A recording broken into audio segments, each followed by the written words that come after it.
Good afternoon, everybody. Thank you very much for having us here today. Warren, let's jump right into this. You are giving all of your Berkshire Hathaway shares away for charity, but it's not too often that you pinpoint a very specific charity with a very specific cause. Why purpose-built communities? How'd you get involved and why? Well, I got involved because of the work of Tom Cousins in a remarkable transformation of a neighborhood in Atlanta. He took an area called East Lake and totally transformed it, changed the lives of people in it. It took him years and years and years to do, and I watched him or heard about him doing it, and Tom would talk to me about whether this idea would travel. And I was skeptical. I thought you needed a Tom Cousins, and there weren't any more Tom Cousins to take it other places. But he convinced me that we should give it a try in a second place with the idea that we would then go like Johnny Appleseed or something to cities around the country. And I was skeptical, but you never want to underestimate Tom Cousins. So he took the idea first to New Orleans, and he did manage to do this really amazing transformation, giving kids a chance to really have something that was like equality of opportunity, which they never would have had a chance for before. He revitalized, he resurrected neighborhoods, and he created a model now which I think is up to 18 today, and it's gained enormous momentum as it went along. So Tom proved me wrong a couple times. He proved me wrong on East Lake to start with, and then on the fact that the idea would travel. And there's nobody I admire more than him. And I think that his monument, his testament, is purpose-built communities. I'm delighted to participate with him, and I should say that Julian Robertson also participates as well. So there's Julian feels the same way about Tom and what he's accomplished that I do. It's very interesting because the idea is one that's very similar to what you talk about a lot of times, about trying to make sure that everybody has an equal opportunity that gets across. Why with purpose-built communities? What is it you think about this idea that is able to translate? Yeah, it's an empty promise, equality of opportunity. If you live in a place that's crime-ridden and all you know from the moment you grow up is basically survival, and you have the wrong models around you. And East Lake, 13% of the people there were employed, not unemployed, but 13% employed. There hadn't been a building permit issued in 30 years. The fifth graders, 5% were reading at grade level. I mean, it was just a disaster. And in a period of not too many years, he faced resistance at first, as people always do when they come along with a great idea. But he has changed totally, revitalized. There's full employment. There's a mixture of incomes. There's a mixture of races. The school scores in the top 10 in that area. Normally, if you look around the country, you'll see where there's lots of free school lunches or partially free, that the scholastic achievement is poor. I mean, there's a correlation. Not true in East Lake. So I've watched this. Basically, I've seen a community created, and then the question is, can you do it elsewhere? And we're working on it right now in Omaha. But the real test was New Orleans, in a sense. I mean, because then you have to bring the community into it. It doesn't work if you go in and try and do it all for them. I mean, you have to get local leaders involved. But the truth is, it's succeeding, and it's spreading, and there will be kids that would otherwise really not have a chance when you get right down to it, virtually not have a chance, and they're going to get a good education, and they're going to see good role models around them, and they're going to have the kind of life that essentially my kids did. You know, I was having some conversations at the lunch table about what the essential ingredients might be for why these things work. I mean, for anybody who doesn't know this, and most of the people in this room do, but for anybody watching elsewhere, you're talking about starting with a clean slate. Yeah. You can't build the typical low-income housing that's been put there before. We tried housing authorities in this country. The one where the purpose-built operation we're building here in Omaha is on old housing authority properties. That was raised. Yeah, the land, I mean, it's all cleared. In fact, that happened 7 or 8 years ago. It was just a failure. No, that model did not work, and this model works. And when you get a model that works, you want to pound the hell out of it. What is it that works about the model? Is it that you are dealing with people of every income level, so it's Absolutely. not a segregated situation? Absolutely. You're living with people that there's a diversity of race, there's a diversity of income, there's subsidized housing, there's market rate housing. It's first class, too. I mean, it does not get stigmatized into something where you start getting the wrong sort of kind of self-destructive behavior going on. And it really takes a holistic solution to it. And Tom learned this. I mean, you know, he didn't go back and study social science or something and get a degree, and he just went out to an area. Interestingly enough, East Lake was Bobby Jones's home course, and so it had this history, but it had just, well, without a building permit in 30 years, you can imagine what it was like. So he proved it in sort of the toughest of situations, and he always said to me, if we can do it in East Lake, we can do it elsewhere. And I said, yeah, but we don't have Tom Cousins elsewhere. And he said, yeah, you know, it's the idea, it's not me, but it's him to a big degree, but nevertheless, it has really caught on in the last couple of years. Another one of the secret ingredients, someone at my lunch table told me, is the idea of education, that you have to fix education, and if there's a good school system there, that will draw people. You can eventually build the homes up around it, but you can't do the opposite. Yeah. Would you buy into that? Kids are living in school, you know, many hours a day, and you know, you become, to a great degree, you're learning from your surroundings all the time. And if all you're learning is survival, you've got a tough time in life. And on the other hand, if you have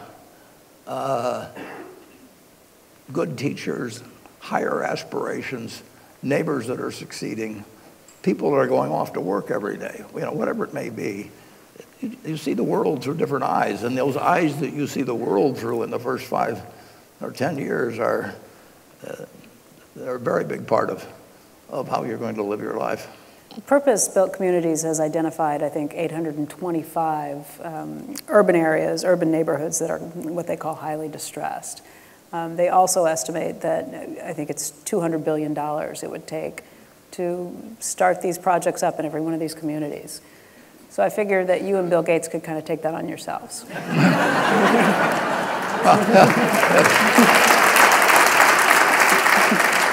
And being a naturally polite guy, I'll insist that Bill go first. I mean, when you look at it, that's a relatively small amount of money. Like, as you mentioned, this is in 18 towns, I think 19 communities in those 18 towns at this point. How do you see this kind of steamrolling from here, or do you see it happening? Well, it has really gained momentum. And the Forbes 400 last year had $2.4 trillion. Mm-hmm. Yeah, so that happens to be 12 times 200 billion.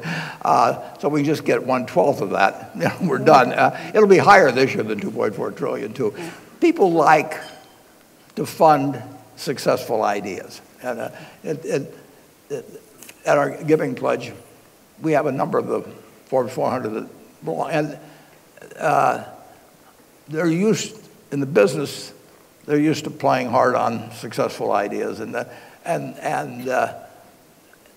carries over to philanthropy to quite a degree with many of them. I mean, when they see a successful model, whether it's in medicine or education or you name it, you get money on board to some degree. And Purpose-Built we haven't really used it that much because we've got to raise the money in the individual communities. But purpose-built is a far easier sell now than it was when we were working on the first one outside of Atlanta.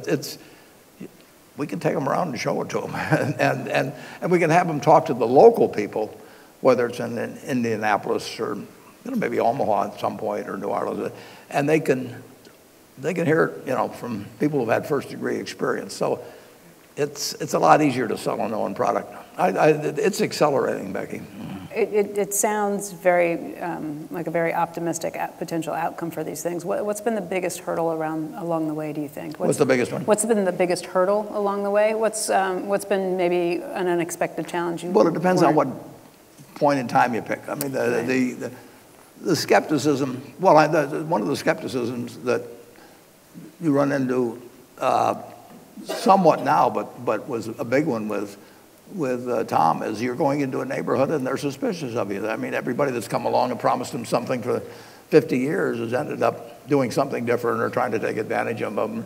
So there's an enormous suspicion of some do-gooder coming along and what will happen. So that diminishes as we've had more projects. But that was a huge hurdle for Tom. And I would say that in every community you'll have some naysayers, and they may be local leaders. They may be even better off with the old system than the newer system. So that's a problem. That can be a problem, and you've got to work with the public school system in town, and that's a political animal often to some degree.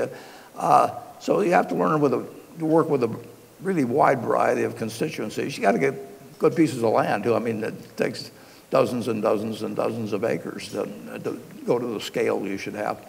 But once you prove it can be done, somebody will say, well, if Omaha can do it, we can do it. So it's a lot easier as you go along. I guess the other issue is it's not an overnight success. No. This is something that takes some time. It's not an overnight success, but you're taking what is certain failure, and now again you can show them examples. I mean, if you would go to East Lake, you'd be blown away with what's there, and so you do have actual examples to show now. But no, it doesn't happen overnight. Othello Meadows is right here. I mean, he's been working a long time on this, and he's not done yet. I mean, we've got 102 units available to lease up now in these. At 75 North in Omaha. Yeah. They'll keep coming, but there's nothing there except a piece of land to start with, and we've gotten great cooperation from the Omaha public school system. So Howard Kennedy School is going to be revitalized in a huge way, but those things do not happen overnight. They happen a lot faster now, though, than they used to. Is it the type of situation where it's easier to sell these projects and easier to get local cooperation in flush economic times, or is it easier after a crisis like the financial crisis that we went through? How would you? Yeah, I think it's easier because we've got a product to show. I mean, it's difficult to sell a dream when nobody's seen it. I mean, and when you've actually, the dream is there. The kids are going to school and they're learning at grade level, whereas formerly they were all falling behind, and they've got models, and everybody goes off to work in the morning, and it's just, that it isn't a dream anymore. Right. And it's the type of thing that you experienced growing up in Omaha, going to public schools, that your kids experienced growing up in Omaha. Yeah, I think Omaha has been a wonderful place for my kids to grow up, and my great-grandfather started the grocery store here in 1869, 2 years after it became a state. But every single Buffett, down to my now great-grandchildren, has gone to public school in Omaha. Now, you can't do that unless you got a good public school system. Nobody's going to throw pebbles into the ocean, and if it's an ocean of despair, and the pebbles are your children. But we've had a good public school system, and so my three kids went off to public school and rode the bus together, and now my great-grandchildren do it. A little luck, maybe my great-great-grandchildren would do it. I need a lot of luck, folks. Let's talk about some of the issues of the day. Earlier this morning, I got the chance to talk to you about tax reform and the potential for a tax bill, which you called a tax cut, not a tax reform bill. But just looking from the perspective of the tax code, are there things that could or should be done to help out the idea of purpose-built communities or to help people on the lower rungs of the economic scale? Well, definitely. I mean, the idea that I was born in 1930, and the country wasn't in terrible shape then, got in terrible shape a few years later for a while, but 1930, well, the Dow Jones, which had hit a high of 381, the Dow Jones was 251 on the day I was born. I mean, it's the first thing they told me when I was born. Twisted my personality from then on.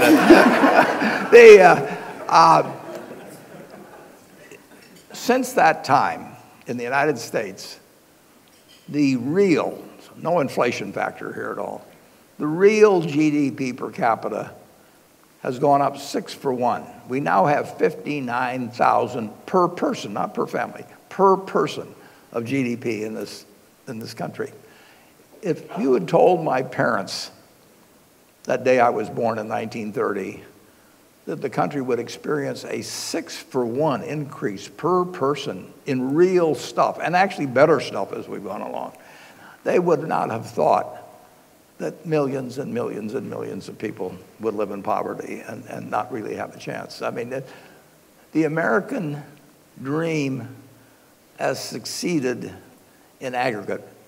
We produce undreamed of amounts of goods, quality of goods, everything in terms of total output. We have failed, in my view, to create the equality of opportunity and really the minimum level. Anybody who works 40 hours a week, in my view, and has a few children ought to be able to have a decent life with one person working. If they want to have two, that's fine too, and then they live even better.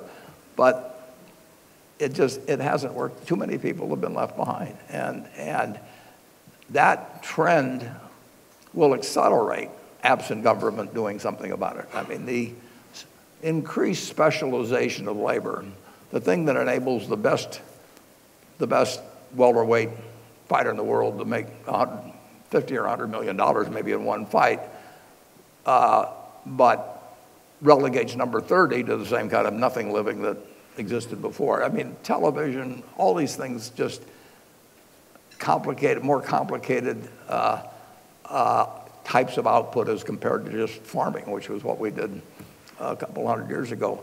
It means that it's terrific for output, but it means the rewards get more and more specialized toward the top, and that has to be solved by government policy. And we do it to a degree with things like the Earned Income Tax Credit, and we have Social Security. I mean, we have gone in the right direction, but much too slowly, in my viewpoint. We've gone so much faster in terms of having the market system turn out tremendous quantities of things that people want, and we have not thought enough about the fact that 325 million Americans, if they're willing to work, should have a decent living, and even if their skills don't perfectly match a market system.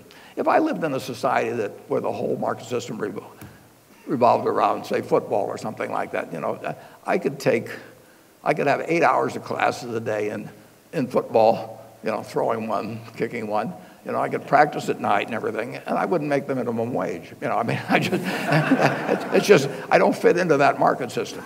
I fit into a market system where you shove money around and then figure out what things are worth, and that's a skill that pays off like crazy in a market system. And it pays off like crazy in a market system, if your adenoids are in the right place or something, and you could warble on television and get enormous amounts per.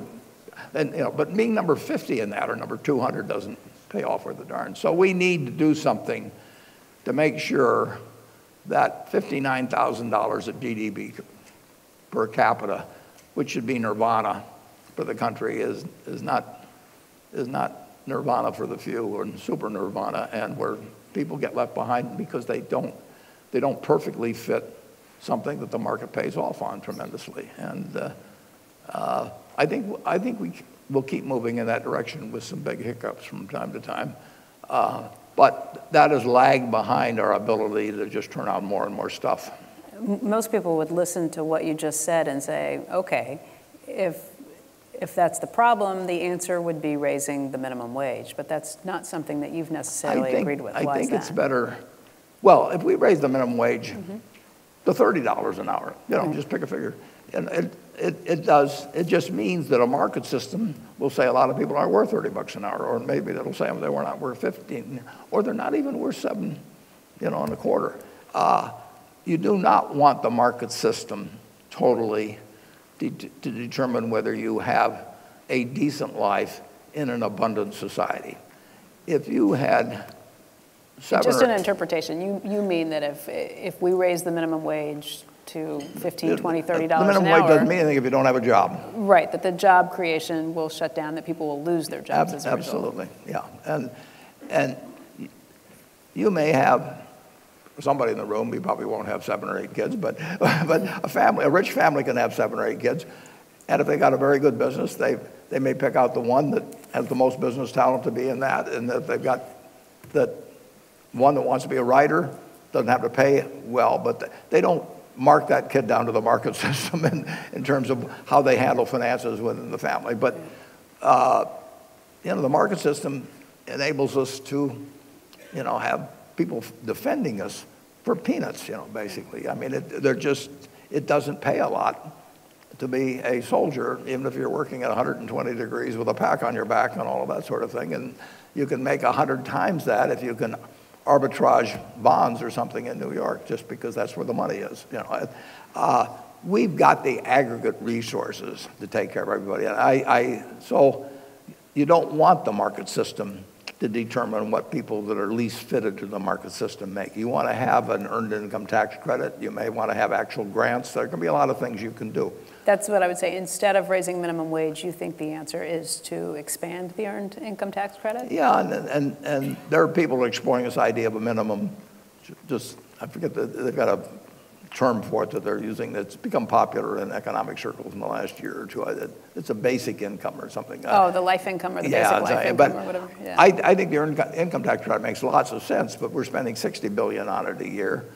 And just in this, we're going to wipe out $25 billion a year of receipts if we knock out the estate tax, which is peanuts, to anybody that's involved in a large estate. But nevertheless, there are 2.6 million people die a year in the United States, and there's 5,000 estate tax returns filed. I mean, it only falls on the rich, and yet there's lobbyists. There's plenty of lobbyists working to knock it out. So as is proposed in the tax legislation that's being crafted right now. Yeah, I would increase it. I would increase it, and I would. You would increase the estate tax. Yeah. No, you're going to get the money from somebody.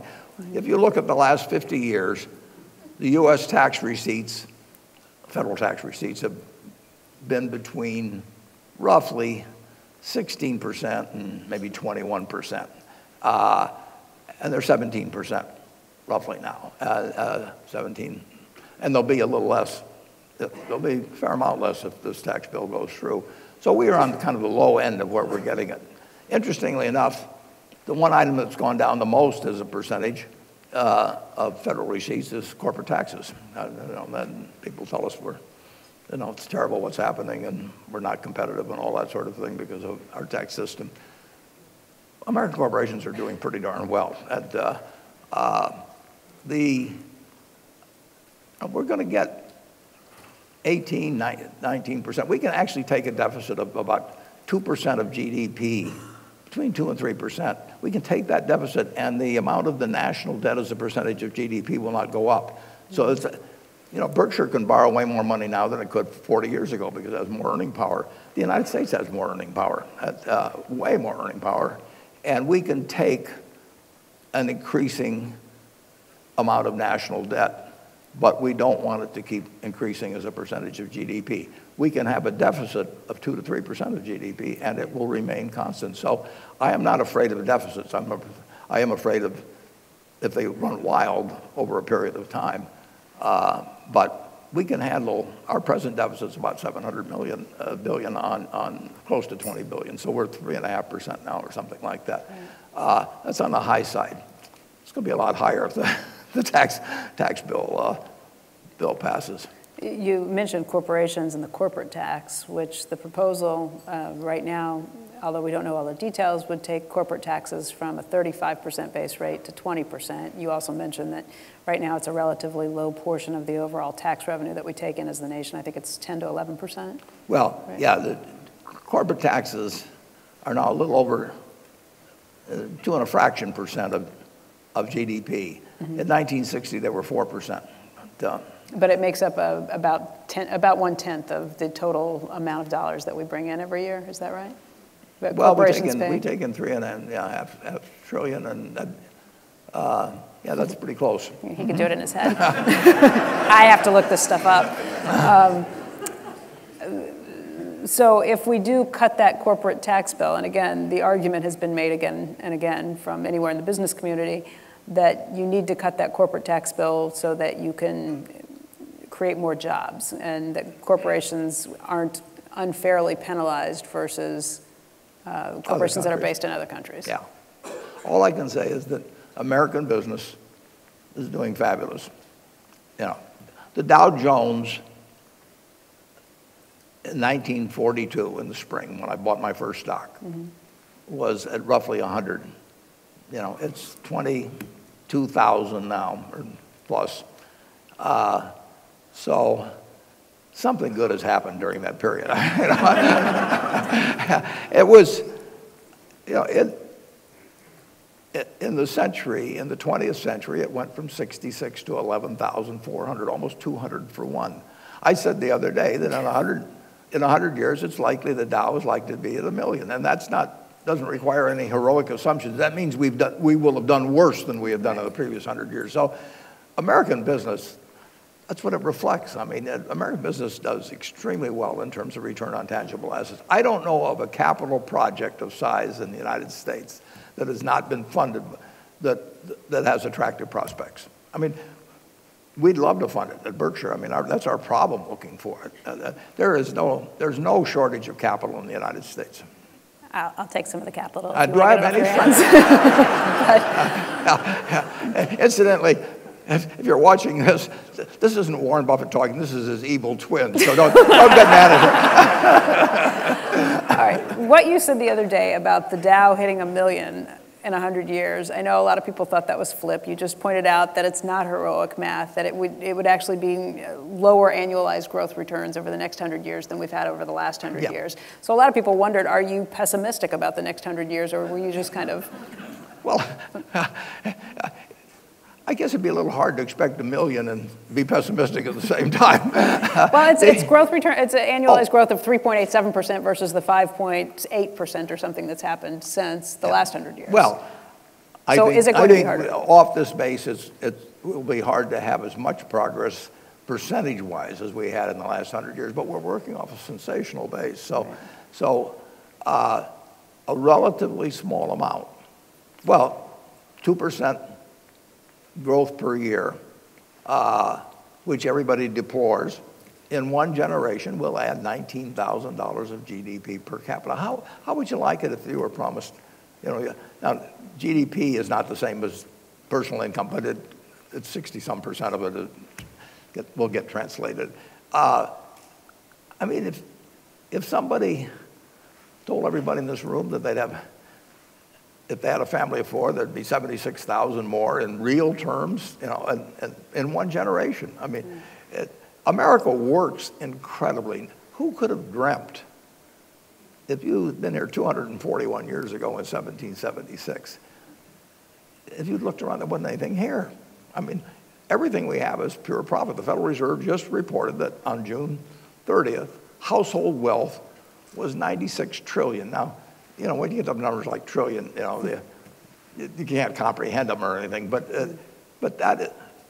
that's all come from what you might call retained earnings of what happened with Americans. There was just a bunch of land here and forests and whatever it might be. And look around in New York or Chicago. It may change hands, but it belongs to America. I mean, one way or another. They can't move the factories. They can't move the farmland. They can't, all of these things. We've got 75 million owner-occupied homes in the United States. They're not going anyplace. If you borrow too much on them, you may lose it to some other American who financed a mortgage on it or something. But the houses stay. And just think of that all coming from nothing. In 3 generations, put me end to end 3 times at 87, and you're back to when Thomas Jefferson was 13 years old or something like that. And, I'm sure he wasn't thinking about that way at the time. But that is just, in the history of the world, it just blows your mind that could happen in three times one person's lifetime, that we go from absolutely nothing. We've got farms around here that produce 30 bushels an acre of corn 100 years ago, and now they produce 150 or more. And what happens? I mean, you get tractors, you get better fertilizer, you get irrigation, all these things. We can't even name who invented irrigation or whatever it may be, the combine or something of the sort. And yet all of that is accruing to our benefit now, so that it takes 2% of American people to turn out all the food we need, when it used to take 80%. So this country really works, and it'll keep working.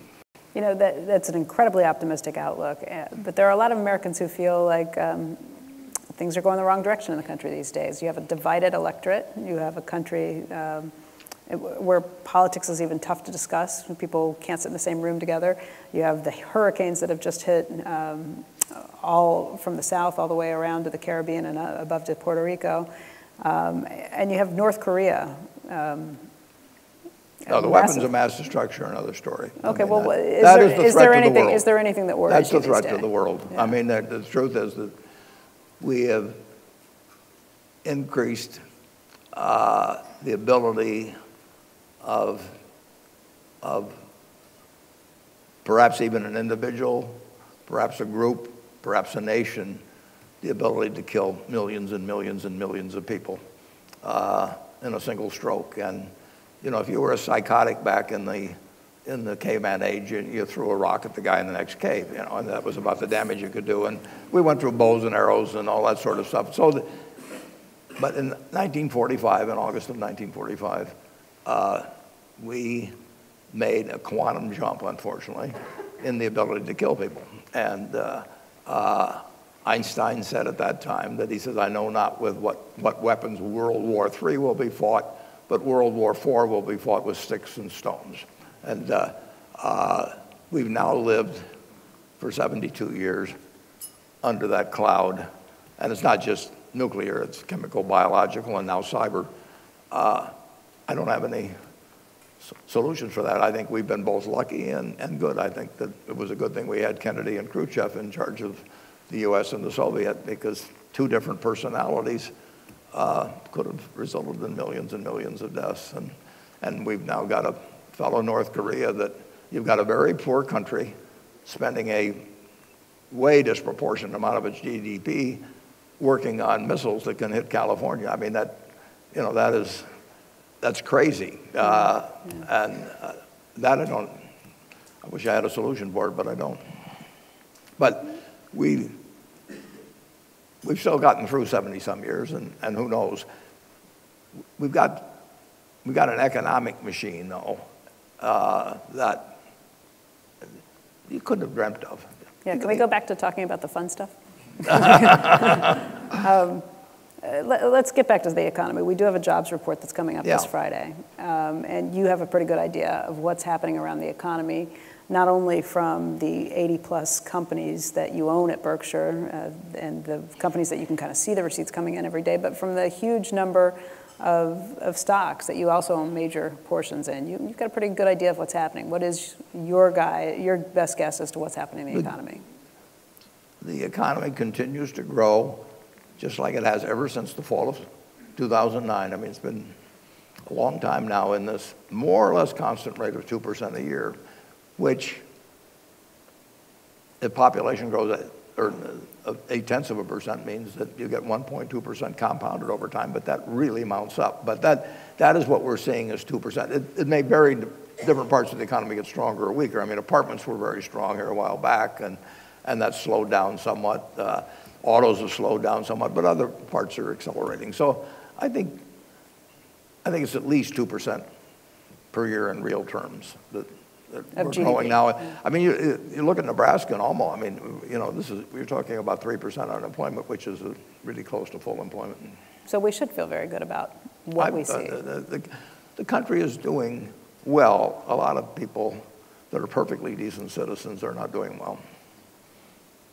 And that gets us back. And the racial divide is, I mean, if you go back like I do, to the 1960s, I mean, it's been extremely disappointing in terms of what's happened there. I mean, I thought that I just thought we'd make a lot. When I was young, in Omaha, there was strong anti-Semitism, there was anti-Catholicism, I mean, and there was enormous, I mean, difference between women and men getting jobs. I mean, it was night and day between then and now. But the racial thing has not improved as much as, well, it ought to be leagues beyond where it is, in my view. As a country, we have not made the progress on that we should have. Why do you think that is? That's the great question. I think it's going, it doesn't feel like it's, I think it's going in the right direction. But I just think it's ridiculously slow. I would not, I heard, most inspiring speech I ever heard was Martin Luther King in the fall of 1967 at Grinnell. He was killed less than 6 months later. But he said, truth forever on the scaffold, wrong forever on the throne, but that scaffold sways the future. Well, it sways it, but that arc of justice really is very long and bends slowly. Is that part of what is happening with purpose-built communities that you think is important too? It's not just about... Didn't quite get that one. Purpose-built communities is not about only making sure you have people from every income. It's about making sure that you are integrated on every scale, including racially too, correct? It's disappointing we aren't more of one country. I mean, we've got prosperity, we've got a wonderful country, and obviously you have politicians that play to that too. I mean, it works for some of them. Mm-hmm. I'm surprised that I mean, over the years, people thought a Catholic couldn't be elected president. I mean, after Al Smith, and people really believed it. I mean, in terms of nominating conventions and all that, and there's still, I'm sure, some places some anti-Catholicism, for example, but that has changed so dramatically in my lifetime. Anti-Semitism has changed dramatically in my lifetime within what I've seen and where I've lived and so on. But it's discouraging on the racial division. It's better than it was, believe me, but it isn't anywhere near where it should be. You think that's something that will change in the next 10, 20, 30 years? I think it'll get better. Everything has gotten better during my lifetime. I mean, I don't mean it's been in a straight line, but it does get better. We're slow. I mean, we said, all men are created equal in 1776, and it was 1920 before the 19th Amendment was passed, and then it was from 1920 to whenever Sandra Day O'Connor, another 60 years or so before we put a woman on the Supreme Court. And in between, there were 30-some appointments. The chance, it was like 8 billion to 1 against that being by chance. A woman didn't get on the Supreme Court for that long a period. So you're saying it is possible? Oh, Kidding. But we've moved in the right direction, yeah. But slowly in some areas. In terms of output, we just keep galloping. The market system really works there.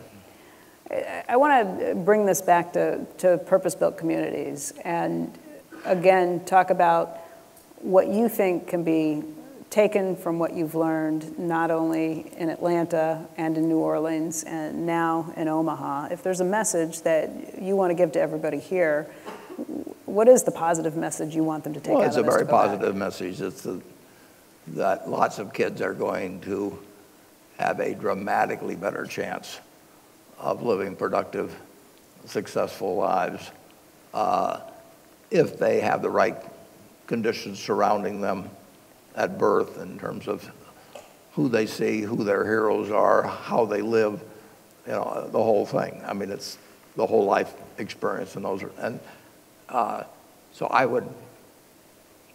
my primary goal would actually be the kids in the end. I mean,